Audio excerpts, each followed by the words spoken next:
한국항공우주산업 주식회사에 다니는 고정이체계팀의 성상규 수석이라고 합니다. 어떻게 만들어지는지 여기 보시면 항공기 동체 조립이라든지 그게 들어가는 구조물들 조립, 그 다음에 와이어 작업, 그 다음에 하드웨어 장착, 일부 점검, 엔진 장착이라든지 나중에 최종적으로 지상시험, 비행시험을 통해서 완전히 항공기가 검증을 하게 됩니다. 네. T-50은 파생형이 좀 많습니다. 제일 처음에 고등훈련기부터 시작해서 전술입문기, 그리고 경공격기, 이게 세 가지 종류로 보시면 됩니다.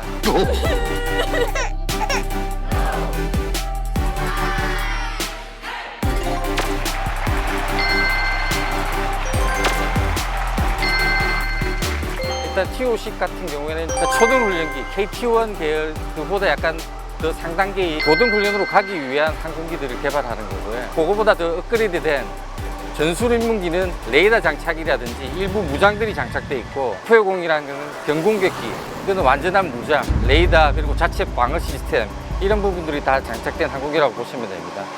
파일럿들도 차이가 있어요? 파일럿 차이도 있습니다.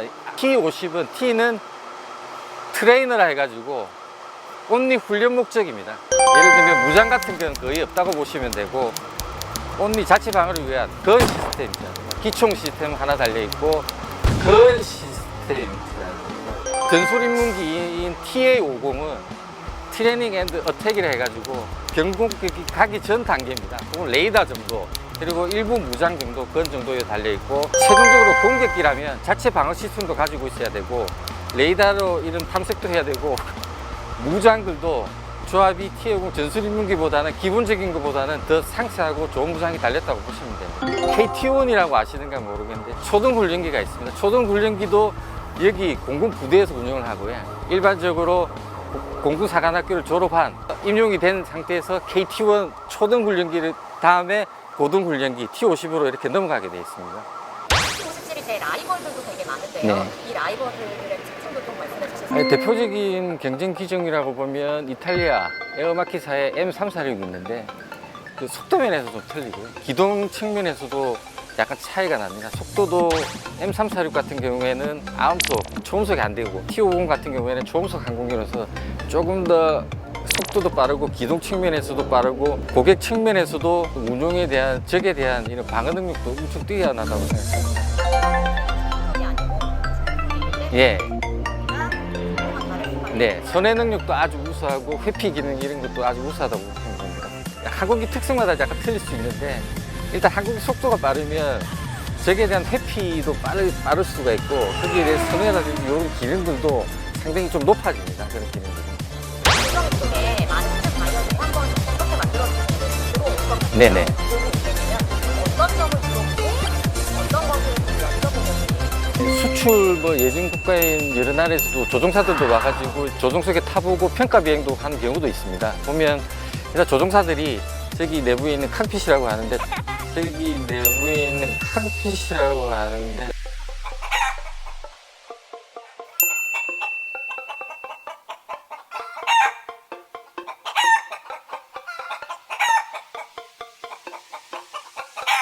조종실 내부에 앉았을 때 조종사의 운용 편리성, 예를 들면 이런 마이크, 라디오 같은 걸 켠다든지 이런 운용 편리성하고, 이 항공기가 무장 캐파가 어느 정도 되는지, 추후에 이게 얼마 정도 업그레이드가 가능한지, 이런 부분들을 대부분 보시고 가는 것 같아요. 대부분 원하시는 것들이 이런 시연, 조종사들이 눈으로 보고 조종사들이 적을 탐지하거나 조종을 하기 위한 이런 시연 장비들, 그리고 최신화 장비들이 된 장비들이 많습니다.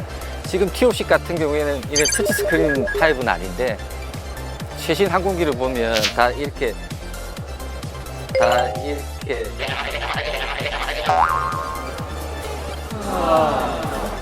라드 에어리어 디스플레이라 해가지고 다 터치 방식으로 다 이렇게 다 추세가 그렇게 가고 있거든요. 저희들도 옛날에 미국 수출 만들 때 이렇게 터치 스크린 방식의 디스플레이 방식도 적용을 해 본 경험은 있습니다. 그쪽에는 나중에 그렇게 적용이 될 거고요. 거기에 대한 검증이 대부분 다 됐기 때문에 고객의 수요가 있으면 그런 부분들도 다 업그레이드가 가능하다고 말씀드립니다. 네, 감사합니다. 아, 죄송합니다.